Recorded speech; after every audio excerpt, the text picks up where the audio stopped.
Good morning, students. Today we'll see about biological oxidation. Okay, this is the final step where whatever food we are eating, they undergo digestion and absorption. They are digested, absorbed, and they undergo particular mechanisms, metabolisms. Then finally they undergo biological oxidation to give us energy. Okay, so what is this biological oxidation? We'll see today. So before going to biological oxidation, few words or terms you have to understand. So first is oxidation. What do you mean by oxidation? It is removal of electrons. Reduction, it is gain of electrons. I think you are aware of this.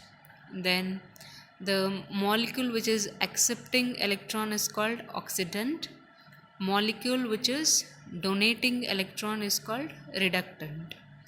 Okay, then there is redox pair also. That means both reducing and oxidizing agent it will have. That is called redox pair.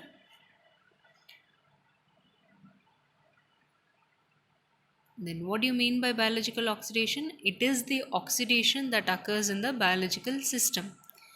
Okay, and there is phosphorylation also. Phosphorylation is happening for the formation of ATP, and phosphorylation and biological oxidation put together is oxidative phosphorylation, and these are the enzymes which are involved in oxidation. They come under a class of oxidoreductases. So there will be oxidases, dehydrogenases, hydroperoxidases, and oxygenases. Okay, so these are the enzymes, class of enzymes. So what is oxidases? Oxidases means there will be removal of hydrogen. Okay, and the hydrogen which is removal of hydrogen from a substrate, okay, using oxygen as a hydrogen acceptor. So whatever hydrogen is being removed, that is accepted by oxygen. Example for this class of oxidases are cytochrome oxidase and xanthine oxidase. Okay. So here in the reaction you can observe hydrogen is being removed, okay, and oxygen is accepting that. Okay, so that is the function of oxidases, removal of hydrogen. Those removed hydrogen is accepted by oxygen.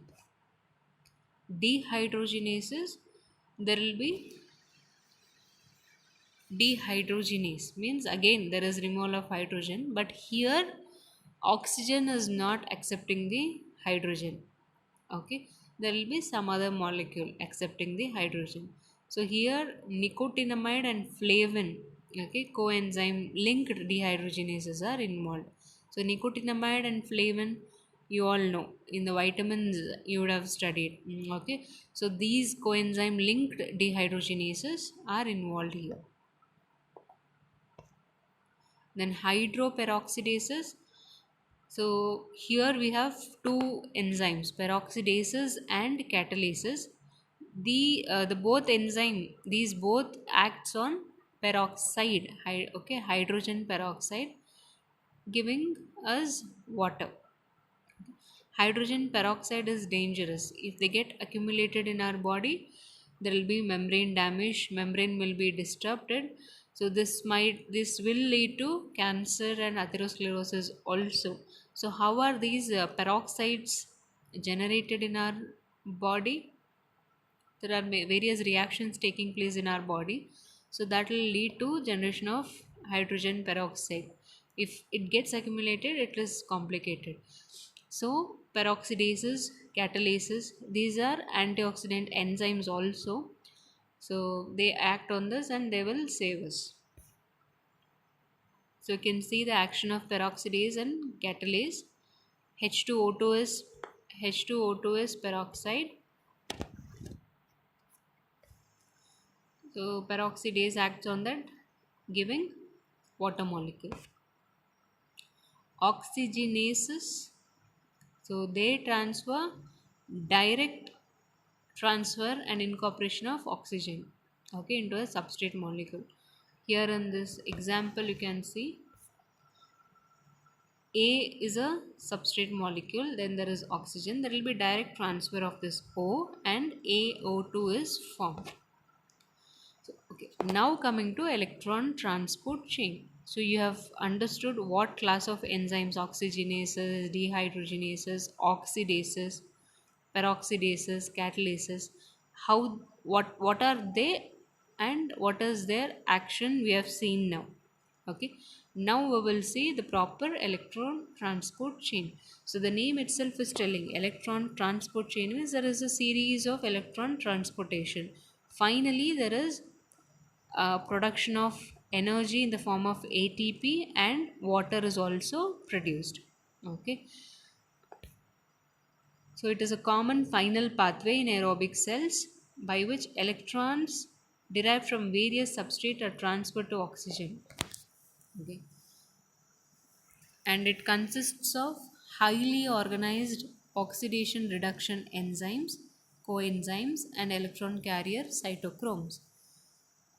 Okay, so what you have to remember here is whatever food we are eating, they are digested, absorbed, they undergo metabolism, then there is reducing equivalents are there.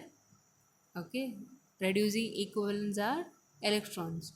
So those electrons are transferred into oxygen, okay, for synthesis or production of water and energy in the form of ATP. So this is what is happening in ATC. There will be sequential oxidation reduction taking place. So they are catalyzed by oxidation reduction redox pair enzymes. There will be involvement of coenzymes also, and there is electron carriers also. And where is it taking place? It is taking place in inner mitochondrial membrane. So in the mitochondria, if you see, there is inner membrane, outer membrane, intermembrane space, okay, matrix and all is there, but this is taking place in inner mitochondrial membrane. What is the importance or function of this electron transport chain is? So electron transport chain, it will collect and oxidize, reducing equivalents with liberation of energy in the form of ATP, as I told you all. Then the energy liberated during oxidation of carbohydrates, fatty acids and amino acids are made available within the mitochondria as reducing equivalents. Then these reducing equivalents are handed over to the final acceptor, which is oxygen, to form water. Then liberated free energy is trapped as high energy phosphate in the form of ATP in mitochondria by oxidative phosphorylation. I've told you what is oxidative phosphorylation. So this is a flowchart describing ETC and production of water and ATP. You can just observe from here.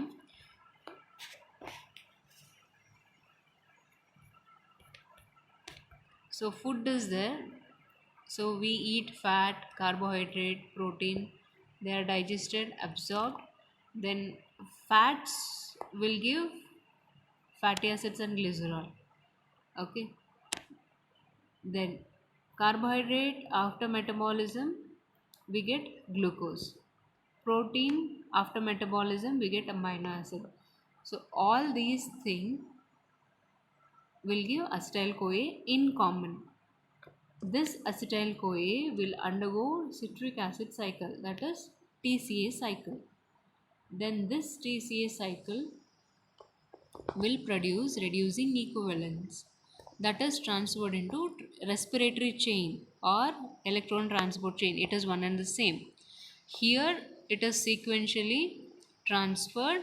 There is oxidation, reduction, involvement of coenzymes. Then the reducing equivalents are transferred into final acceptor, which is oxygen. Okay, oxygen is the final acceptor here. then there is water, H2O and ATP. Okay, and these are the components of ATC. NADH dehydrogenase complex is there, ubiquinone, succinate dehydrogenase, cytochrome B, cytochrome C1, cytochrome C, and cytochrome oxidase. So all these are the components of ATC. So when ATC is asked, first you have to write the definition, where it is taking place, what is its importance, components, okay, then you have to show the flow chart, which I'll be showing later on. That flow chart you have to write. Okay, so there are four complexes in ETC: complex 1, 2, 3, and 4. Complex 1 is called as NADH ubiquinone oxidoreductase complex. Complex 2 is called as succinate ubiquinone oxidoreductase complex. Complex 3 is called as ubiquinol cytochrome C oxidoreductase. Then complex 4 is cytochrome C oxygen oxidoreductase. So these are the complexes. So here you have to remember and by heart all these complexes. Okay. So if you remember this, then for writing the reaction it will be easier. Okay.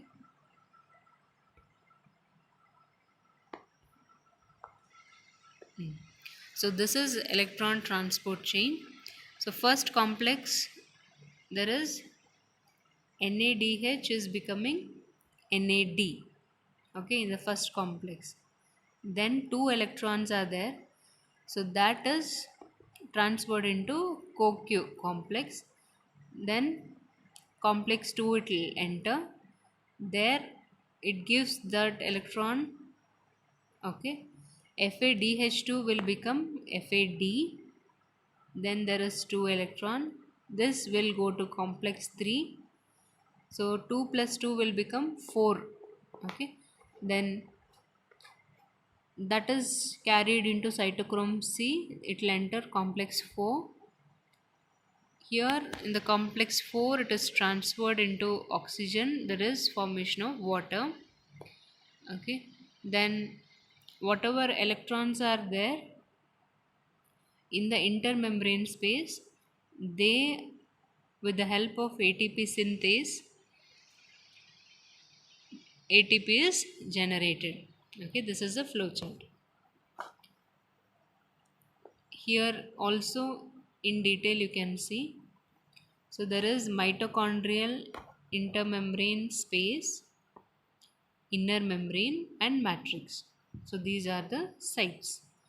So this electron transport chain is taking place in inner mitochondrial membrane, right? Okay.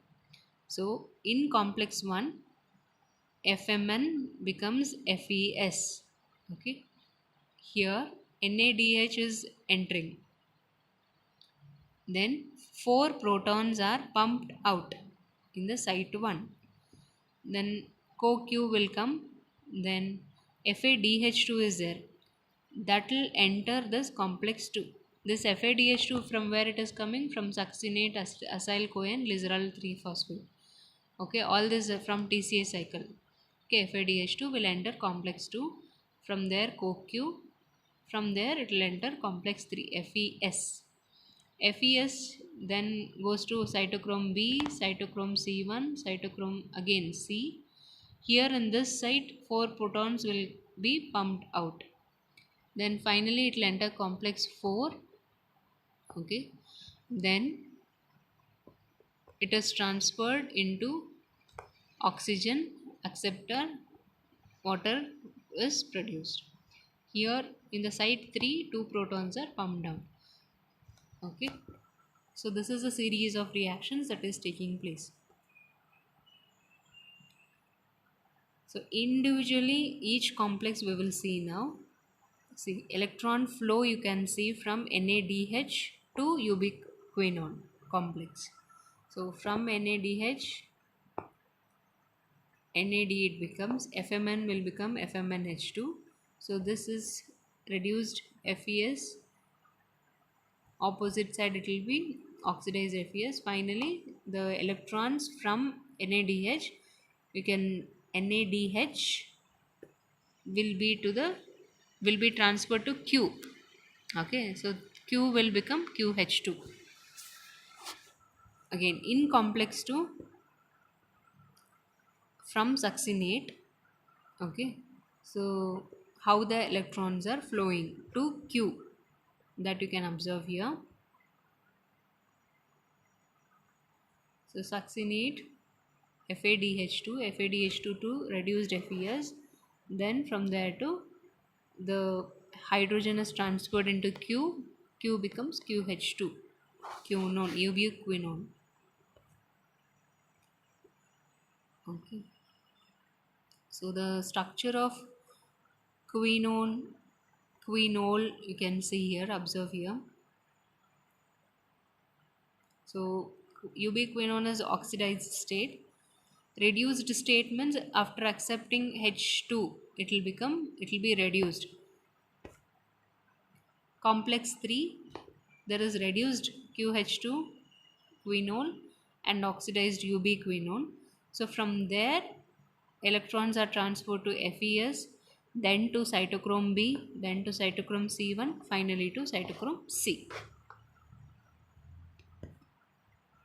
Then from cytochrome C, the electrons are transferred to cytochrome AA3, finally to oxygen. So this is in complex 4, cytochrome oxidase complex. Okay. So again, the same thing you can see, FES, FMN, how sequentially it is being transferred, you can just see. Okay. Now coming to oxidative phosphorylation. This I have told you, oxidation coupled with phosphorylation is oxidative phosphorylation. So the free energy that is released when electrons are transported along the ATC is coupled with phosphorylation. Then there is formation of high energy compound, that is ATP. Here F0 F1 ATP synthase or ATPase enzyme is required for ATP synthesis. Then you have to know about chemiosmotic theory, which explains the mechanism of oxidative phosphorylation. So chemiosmotic theory was proposed by Peter Michel. So what this theory states is, so the energy which is released from oxidation will generate electrochemical potential. Okay, how? By pumping of protons across the inner mitochondrial membrane. Then the energy in this electrochemical potential is converted into ATP. So this is called chemiosmotic theory. So here you can see, so this is the respiratory chain. Here there is pumping of proton across the inner mitochondrial membrane. So H plus, you can see those are the protons. So when this is there will be electrical potential generated. So this electron potential generated is used as ATP. Okay, so ATP synthase, you can see F0 F1 ATPase or ATP synthase enzyme will make use of this electrical potential and ADP becomes ATP. Okay.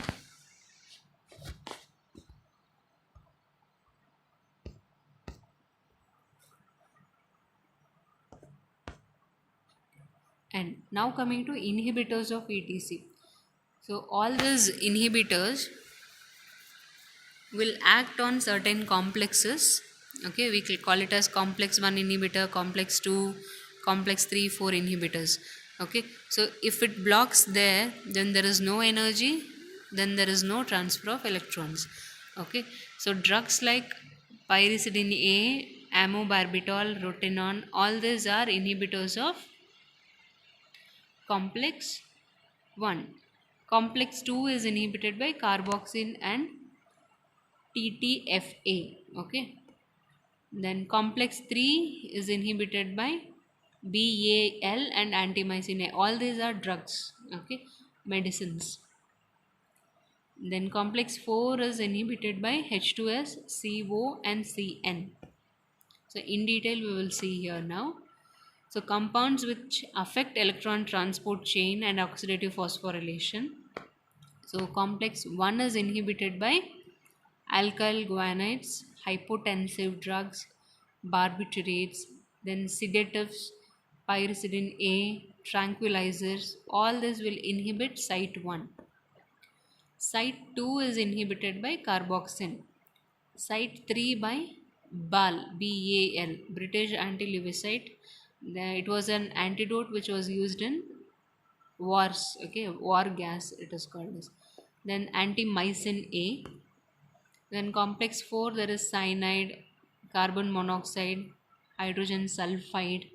Okay, so all this will inhibit cellular respiration.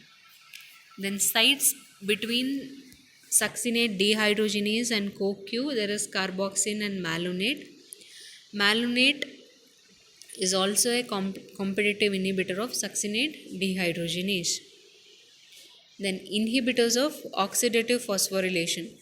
So coupling of oxidation and phosphorylation is oxidative phosphorylation. So these inhibitors, what they do, they will not allow this oxidation to couple with phosphorylation. So examples for these inhibitors are oligomycin, atractyloside, inophores, okay, all these things. Then uncouplers. Uncouplers will inhibit coupling, okay, phosphorylation it will inhibit.